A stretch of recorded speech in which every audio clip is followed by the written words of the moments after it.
next one is the mechanism of absorption. Mechanism of absorption means how the absorption takes place in a substance. So first of all, we will discuss the residual forces. Residual forces mean the forces which are associated with the molecules of the adsorbent. It is called as residual forces. So the surfaces are unbalanced attractive forces. Unbalanced attractive forces because at the bulk of the solutions have one molecule of solvent will surrounded with a number of molecules, whereas in surfaces the number of molecules are decreased, surrounded molecules are decreased. So the attractive forces are unbalanced, or the residual forces when compared to the inner layers. These forces attract the molecules on the surfaces. These forces means these unbalanced forces attracts the molecules on the surface. So that's why adsorption takes place. During adsorption, surface energy decreases.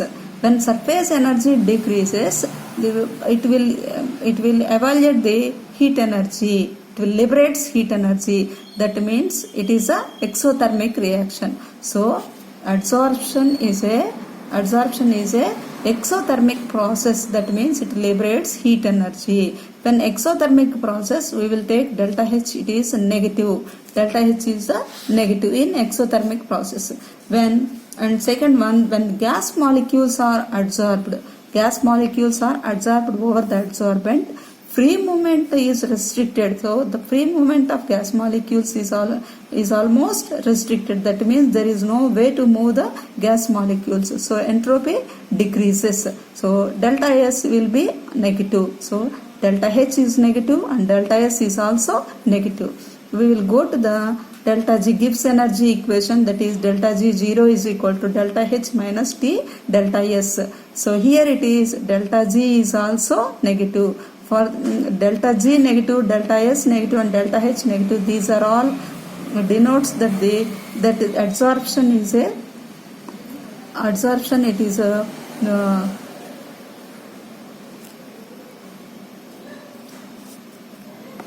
is a spontaneous process. So for some spontaneous process, delta G, delta H and delta S are negative.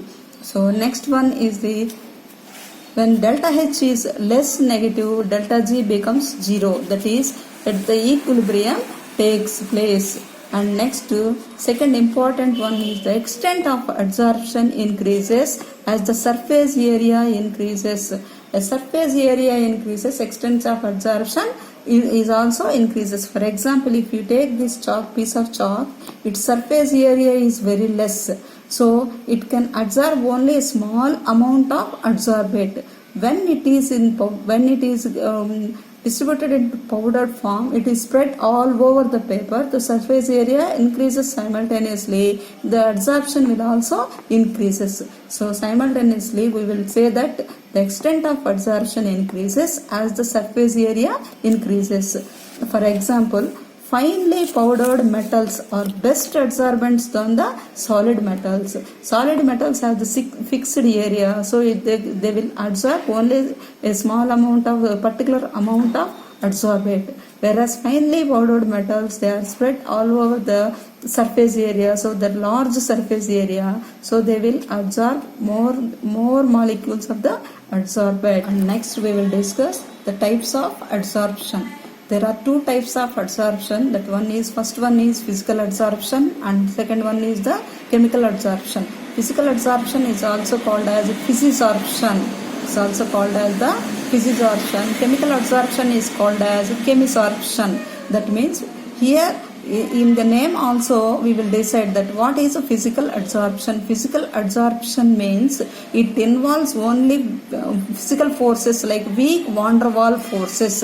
So the physical adsorption takes place due to the weak van der Waals forces, that is physisorption. And whereas in chemical adsorption the chemical adsorption will take place due to the chemical bonding.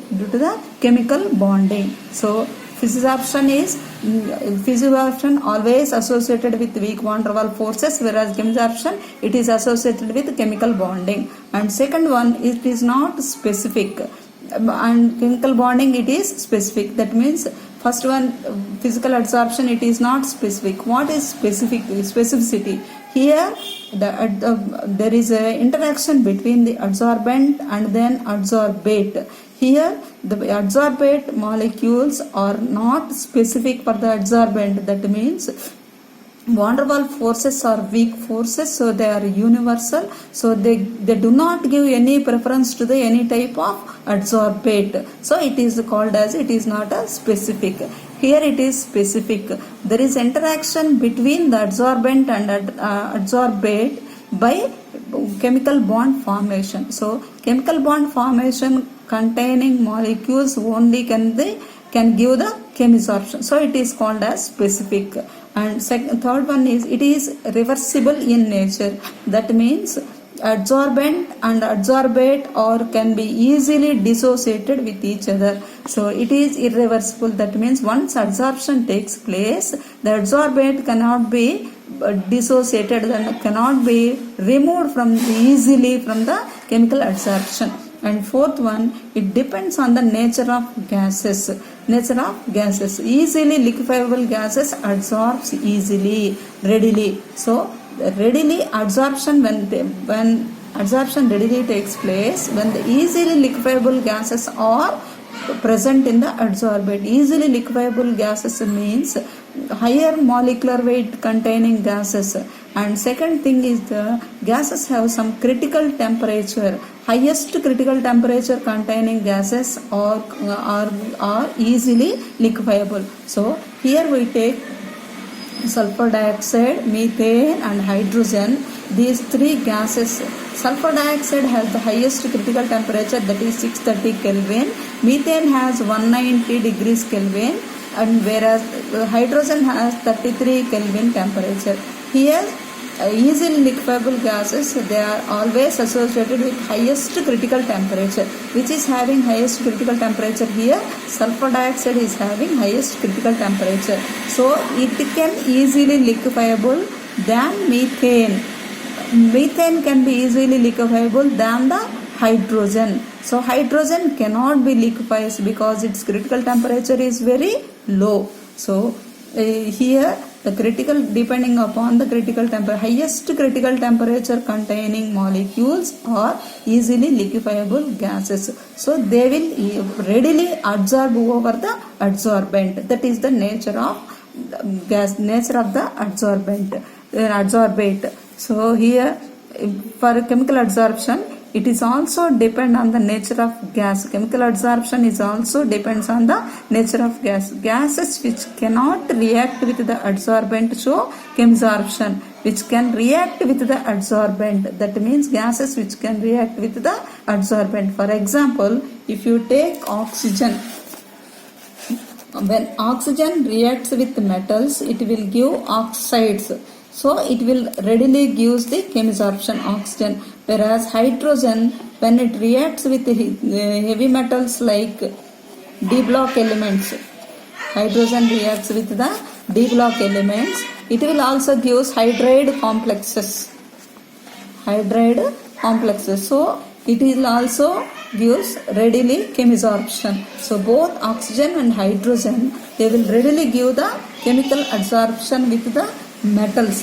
Oxygen in the oxide form, whereas hydrogen in the hydrides complexes. And the next one is the enthalpy. Enthalpy of desorption is very low, that is 20 to 40 kilojoules per mole, because activation energy is also low. When the activation energy of desorption is low, enthalpy is also low. And next one is the enthalpy of chemisorption is very high, that is 80 to 240 kilojoules per mole, due to high activation energy. As the activation energy is high, the enthalpy of reaction is also high. And next one is the temperatures. Low temperatures favorable the increases the adsorption. Low temperatures are favorable. So at lowest temperatures, adsorption increases. At high temperatures, adsorption decreases. That means the temperature increases, physical adsorption decreases. Here it is quite opposite. That means the high temperatures are favorable for the chemical adsorption. As temperature increases, chemisorption will also increases. And next one is it is multimolecular layer on the surface adsorbent. It is multimolecular layer on the surface of the adsorbent, whereas it is unimolecular layer only. So chemisorption is a unimolecular layer. So these are the main differences between the physisorption and the chemisorption. It is very, very important for the 4 marks questions in our coming public examinations. So we have few definitions and then the 4 marks question, which is the physisorption. What is the differences between the physisorption and the chemisorption? I hope it will be completely understood by you. If you have any doubts, please inform me.